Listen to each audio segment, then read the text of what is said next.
पत्रकार से मारपीट मामले में बुरे फंसे राहुल।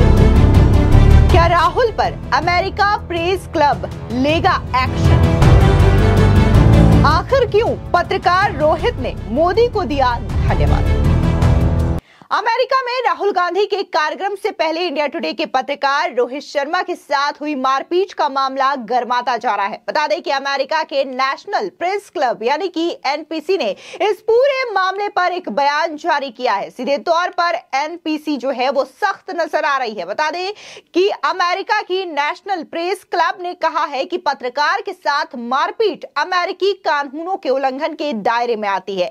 एनपीसी ने कहा है कि राहुल गांधी के स्टाफ का कोई अधिकार नहीं बनता कि वो पत्रकार रोहित शर्मा के साथ बदसलूकी करे या उनका फोन छीन ले। अब जिस तरीके से अमेरिकी प्रेस क्लब का ये बयान सामने आया है, उसके बाद से ये माना जा रहा है कि क्या राहुल गांधी के खिलाफ तगड़ा एक्शन लिया जा सकता है, क्योंकि ये इवेंट जो है वो राहुल गांधी के लिए ही ऑर्गेनाइज किया गया था। और यहां पर हालांकि इस पूरे मामले को लेकर के राहुल गांधी के जो अंकल है सैम पित्रोदा, उन्होंने माफी जरूर मांगी है, लेकिन फिलहाल ये मामला अभी थमता नजर नहीं आ रहा है, क्योंकि अब इस पूरे मामले को लेकर के प्रेस क्लब का बयान सामने आ चुका है और प्रेस क्लब पूरी सख्ती के साथ नजर आ रहा है। ऐसे में आपको बता दें कि अभी हाल ही में प्रधानमंत्री नरेंद्र मोदी ने भी इस मामले को लेकर के जमकर कांग्रेस पार्टी को घेरा था और ये कहा था कि ये कैसे लोग हैं जो कि ये दावा करते हैं कि ये मोहब्बत की दुकान चला रहे हैं, लेकिन इनके इवेंट में पत्रकार को पीटा जाता है, बदसलूकी की जाती है। इतना ही नहीं, उन्होंने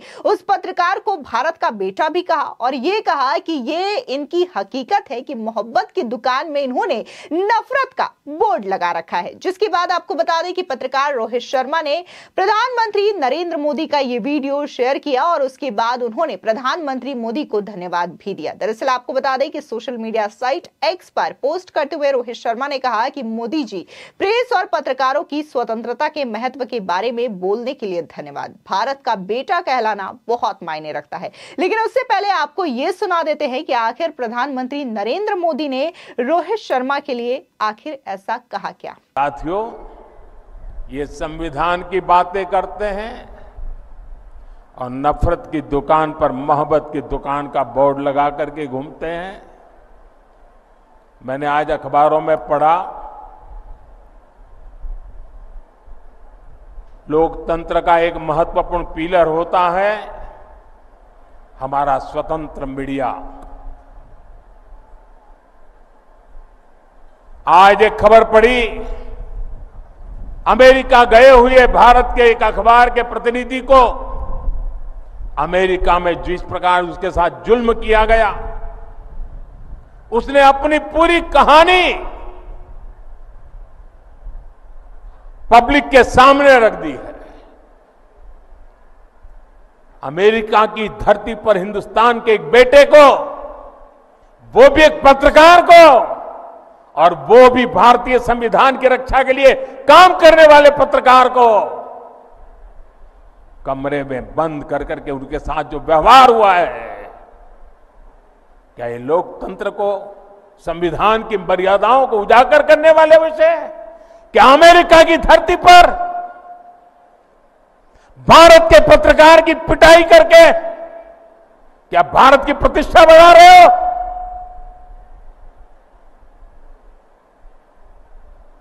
आपके मुंह में संविधान शब्द शोभा नहीं देता है।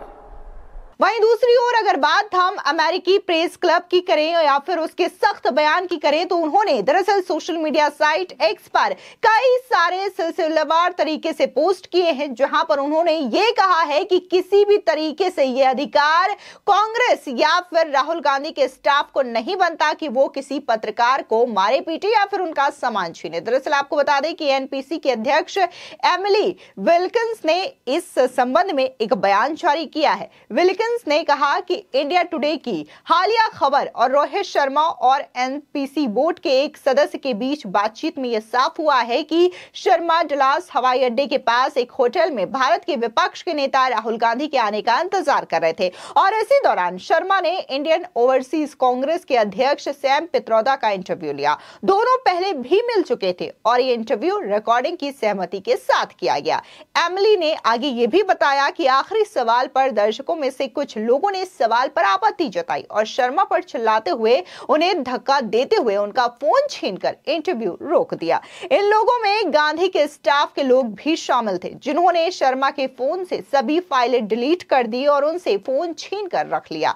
अब एनपीसी ने घटना का जिक्र करने के बाद याद दिलाया कि अमेरिका में पत्रकार एक कानून के तहत सुरक्षित होता है, जिसका राहुल गांधी की टीम ने उल्लंघन किया। हो सकता है कि एनपीसी ने यह भी लिखा आगे कि सुरक्षा कर्मियों को पता होना चाहिए कि अमेरिका में पत्रकारों को संविधान द्वारा सुरक्षा दी जाती है, चाहे पत्रकार या फिर इंटरव्यू देने वाले किसी भी देश का क्यों ना हो।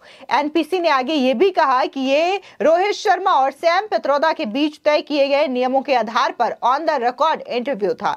राहुल गांधी की टीम के इंटरव्यू के सवालों या उनके टाइम में कोई लेना देना नहीं था। उनके पास रोहित शर्मा का फोन उनसे छीनने या फिर इंटरव्यू डिलीट करने का भी कोई अधिकार नहीं बनता।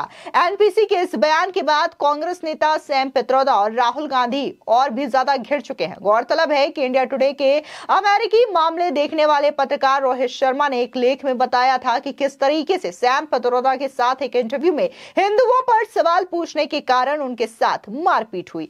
आखिर में यह भी सवाल उठता है कि आखिर यह पूरी घटना है क्या, जिसकी वजह से एक पत्रकार के साथ अमेरिका में मारपीट की जाती है। दरअसल आपको बता दें कि रोहित शर्मा के लेख के मुताबिक अपनी तैयारी के हिस्से के रूप में मैंने इंडियन ओवरसीज कांग्रेस के अध्यक्ष सैम पित्रोदा से संपर्क किया। मैंने पहले भी उनका इंटरव्यू लिया है। सैम इंटरव्यू देने के लिए तैयार हो गए। शाम करीब 7:30 बजे मैं टेक्सास के इरविंग में रिसोर्ट कल्टन पहुंचा। वहां मुझे सैम के विला ले जाया गया, जहां करीब 30 लोग बैठे हुए थे, जिनसे भारत से आए कुछ लोग भी शामिल थे। इसके बाद पत्रकार रोहित शर्मा इंटरव्यू रिकॉर्ड करने के लिए अपना फोन सेट किया और राहुल गांधी की यात्रा पर चर्चा करने लगे। इस दौरान सैम पित्रोदा ने अपने 4 सवालों का सहजता के साथ जवाब दिया। उन्होंने अंतिम सवाल पूछा कि क्या राहुल गांधी अमेरिकी सांसदों के साथ अपनी बैठकों के दौरान बांग्लादेश में मारे जा रहे हिंदुओं का मुद्दा उठाएंगे। अब इसी सवाल का जवाब देने से पहले सैम पित्रोदा ने कहा कि यह राहुल और सांसदों पर निर्भर करता है कि वे तय करेंगी क्या इसमें जवाब देना चाहिए और क्या कुछ इससे बोलना चाहिए। अब इसी बीच वहां बैठे लोग हंगामा करने लगे कि सीधे तौर पर जब पत्रकार रोहित शर्मा ने हिंदुओं को लेकर के सवाल किया तो वहां पर बैठे लोग बौखला जाते हैं। और उसके बाद रोहित शर्मा ने आगे ये भी कहा कि राहुल की टीम के एक सदस्य ने मेरा फोन छीन लिया और चिल्लाने लगा, बंद करो, इंटरव्यू को बंद कर दो। उन्होंने आगे कहा कि सैम भी मेरी तरह घबराए हुए थे और लोगों से शांत रहने की अपील कर रहे थे। हालांकि राहुल गांधी की टीम के लोगों एवं उनके जो सपोर्टर्स थे, उन्होंने एक बात नहीं मानी और मेरी माइक को छीनने लगे। मैंने विरोध किया और उन्होंने माइक की रिकॉर्डिंग तक बंद कर दी। अब इस हंगामे के बीच ही सैम पित्रोदा को राहुल गांधी से मिलने के लिए एयरपोर्ट ले जाया गया। हालांकि कमरे में कम से कम 15 लोग ही रह गए। रोहित ने आगे ये बताया कि उन्होंने मुझसे इंटरव्यू के अंतिम प्रश्न हटाने के लिए कहा। मैंने उन्हें समझाता रहा कि प्रश्न में कुछ भी विवादास्पद नहीं है और उनकी हरकतें गलत है। इसके बावजूद वे अड़े रहे और मेरा फोन लेकर उसमें खोजबीन करने लगे। इसके बाद उन लोगों ने उस इंटरव्यू को पत्रकार की फोटो लाइब्रेरी से डिलीट कर दिया, लेकिन वो डिलीट फोल्डर में वहीं पर रह गया और उसे ओपन करने के लिए पत्रकार के फेस आईडी की आवश्यकता थी। रोहित शर्मा ने बताया कि जब मैं वहां बैठा था तो 2 आदमी मेरे बगल में खड़े थे और उनमें से एक ने चुपके से मेरे फोन मेरे चेहरे के पास लाया और मेरी सहमति के बिना उसे अनलॉक कर दिया। बाद में इसके iCloud भी चेक किया गया और वहां से भी जो रिकॉर्डिंग है उसे डिलीट किया गया। रिकॉर्डिंग के दौरान फोन एयरप्लेन मोड में था, इसलिए वीडियो सिक नहीं हो पा रहा था। इस तरीके से लगभग आधे घंटे तक यही चीजें होती रही। वो बार बार मुझसे ये कह रहे थे कि वीडियोस को डिलीट करो, ये तमाम क्वेश्चंस नहीं पूछने थे। इस तरीके के हंगामे करने लगे, लेकिन बाद में ये चीजें जो है वो और भी ज्यादा बढ़ती गई है। अब जाकर के जब अमेरिकी प्रेस क्लब ने इस पूरे मामले में हस्तक्षेप किया है तो उसके बाद ये अंदाजा लगाया जा रहा है कि कहीं ऐसा ना हो कि राहुल गांधी के खिलाफ सख्त एक्शन लिया जा सके, क्योंकि अमेरिका में सख्त कानून है कि किसी भी पत्रकार के साथ इस तरीके की बदसलूकी नहीं की जा सकती और मारपीट तो कतई नहीं। फिलहाल इस पूरे मामले को लेकर के आपकी क्या राय है, हमारे कमेंट सेक्शन में जरूर बताएं। धन्यवाद।